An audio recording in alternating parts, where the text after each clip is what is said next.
Bonjour à tous, j'espère que vous allez excellemment bien. Aujourd'hui, on se retrouve pour parler cyclisme, pour faire la présentation de l'étape numéro 12 de cette Vuelta, étape du jeudi 1er septembre. On attaque le mois de septembre dans cette Vuelta et parfois des conditions un peu plus fraîches, mais ça ne sera pas vraiment le cas aujourd'hui. C'est à partir de maintenant que la course va être un peu plus difficile. On rentre, on va dire, dans les 8-9 derniers jours de course et parfois la fatigue est cumulée peut avoir des conséquences. N'hésitez pas à vous abonner à la chaîne, à réagir dans les commentaires, à mettre un pouce bleu, à partager la vidéo sur les réseaux sociaux, notamment auprès de vos proches si vous pensez que ça peut les intéresser. Dans les commentaires, n'hésitez pas à me donner vos 3 favoris pour cette étape et votre grosse cote. Et puis quand vous abonnez à la chaîne, vous pourrez ajouter la petite cloche, comme ça vous êtes au courant des dernières vidéos qui sortent sur la chaîne.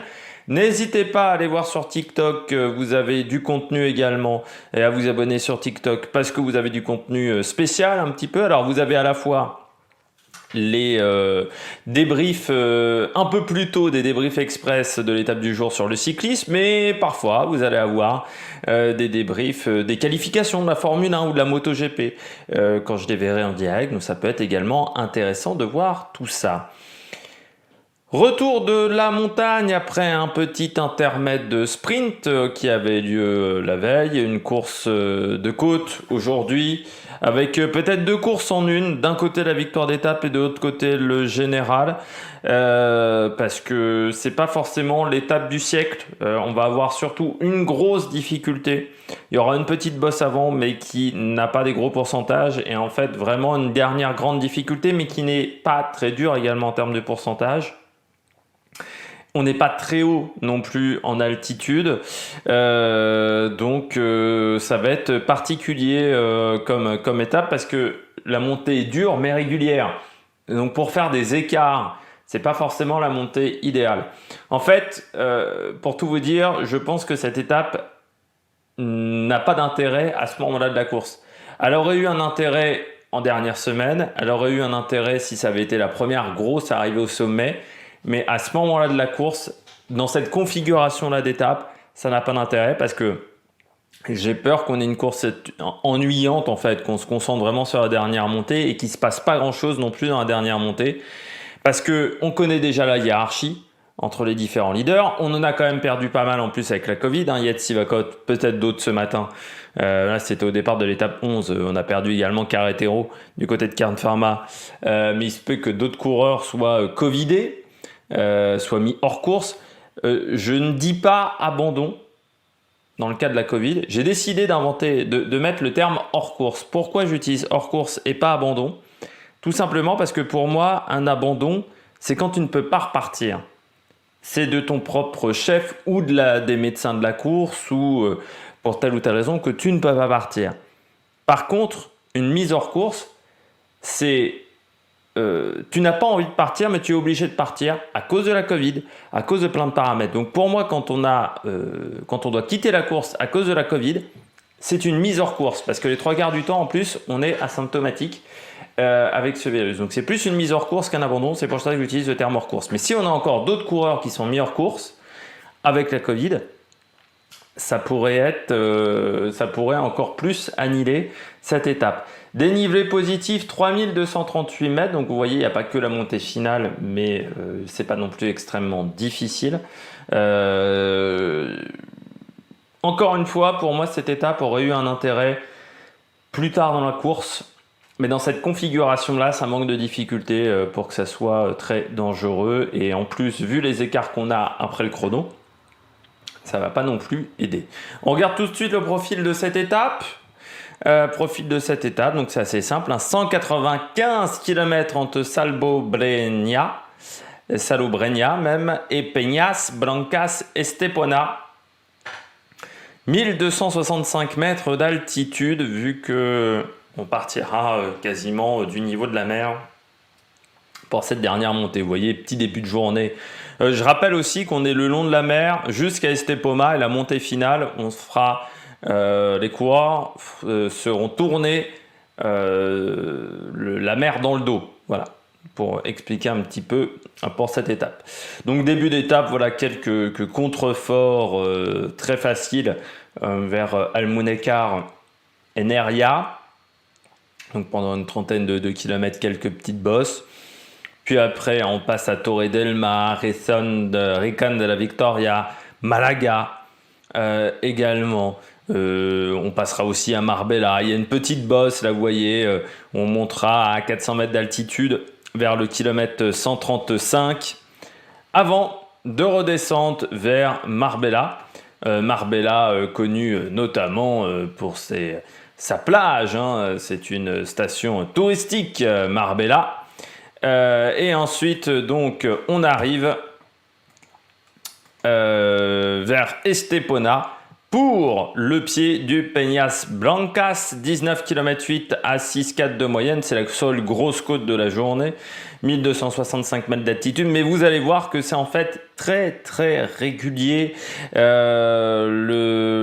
le kilomètre 1 et le kilomètre 4, c'est peut-être là où c'est le plus compliqué, avec en moyenne au-delà de 7%. Il y a entre le kilomètre 7 et le kilomètre 8 à 9.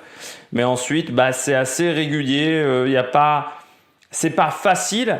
Mais est-ce qu'on arrivera à faire la différence sur cette montée-là? Je sais pas. Moi, j'ai des doutes. On n'est pas très haut en altitude. Il n'y a pas du 10% sur un kilomètre. Même sur le profil de la Vuelta, pour tout vous dire, ils mettent pas des pourcentages à la mort moelleux. Alors souvent, les organisateurs font ça. Donc, c'est qu'on n'y croit pas des masses en fait à cette montée. Ce qui fera la difficulté, c'est la longueur.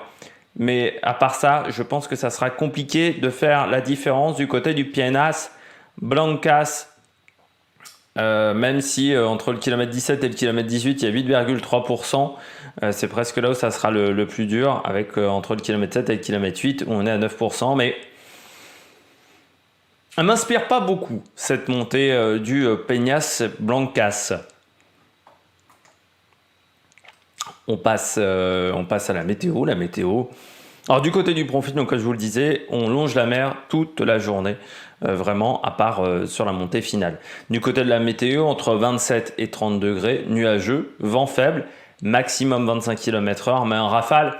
Puis normalement, il sera vraiment... c'est un vent d'ouest. Alors c'est compliqué de vous dire l'indication du vent, vu que sur ma carte de la Vuelta, il n'y a pas les indications nord, sud, est, ouest. Or, j'ai l'impression que le nord est sur la droite et que l'ouest est donc à la place du sud. Enfin, vous voyez, au niveau de la carte, ils l'ont tourné à 90 degrés. Donc, c'est compliqué de vous dire où se situera vraiment le vent. Mais je pense qu'il sera vraiment côté-côté et que ça ne sera pas très intéressant. Et puis, de toute façon, à 5 km/h, ce n'est pas suffisant.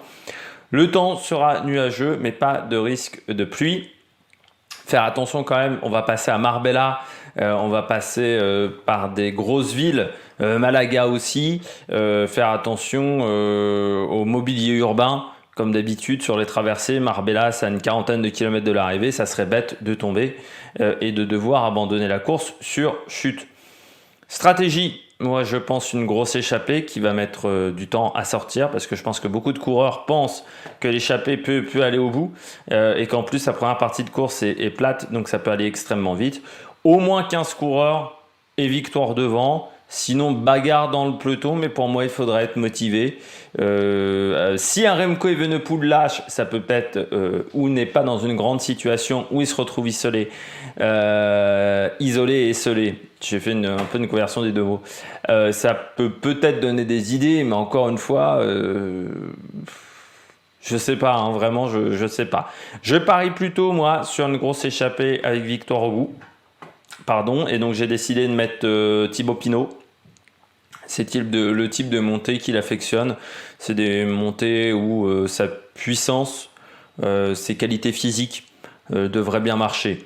Vine, pourquoi Jay Vine? Tout simplement parce que c'est le type de montée où